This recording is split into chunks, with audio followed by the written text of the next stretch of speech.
नवविवाहित महिलांकर मृत्यु बापघर लोकंक थाना रे लिखित अभियोग झील को हत्या करा जायछि। एरसमा ब्लॉक अंतर्गत गड़ कुजंग ग्रामर सुभाष महांती झील सोनाली सुचिस्मिता महांती 24 वर्षंकर सेही ग्रामर अभिराम साहूंकर एकमात्र पुओ अरविंद साहूंक सहित गत डिसेम्बर मास 4 तारिख रे वैदिक रीति विवाह परिवार बुझामणा होइथिला।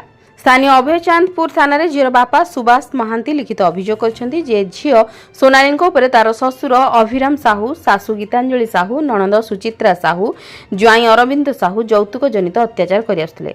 झीर ससुर 15 लाख टंका यौतुक बाबदको दाबी करथिला बेले यौतुक 4 लाख टंका झील ज्वाई को सुना अलंकार और विद्युत घरोई उपकरण दिया जायतिला। झील यौतुक बाबदको अवशिष्ट 11 लाख टंका सोफा न आनिथिबारु सासू ससुर नणंद और जा ज्वाई शारीरिक मानसिक निर्यातना देवा सहित मते धमक देथिले जे तुम झील को यौतुक न देले नै जा।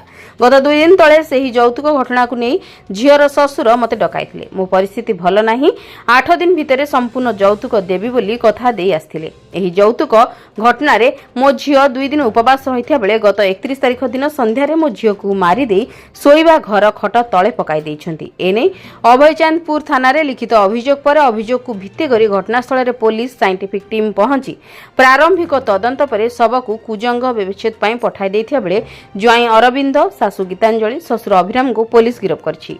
एक शोकाकुल परिवेश मध्य गां दांड फाटी पड़ुवा बेले यौतुक जनित हत्यार उचित तदंत होई दोषी को उचित दंड मिलिबो पई झीर बापा संपर्कीय माने दाबी करछन्ती। अभयचांदपुर थाना रे अधिकारी समीर राउत कहते अभियोग आधार रे तदंत करा जाई आसामी मानक गिरफ्त करा जाइथिया बेले नणंद सुचित्रा साहू फेरार अछंती। तदंत पर आईन अनुसार दोषी को दंड दिया जिवो।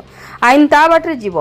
पुलिस शव व्यवच्छेद पई कुजंग को पठाई दियाथिबा जणा पड़िछि। जगतसिंहपुर संतोष मल्लଙ୍କ रिपोर्ट, जन अधिकार लाइव।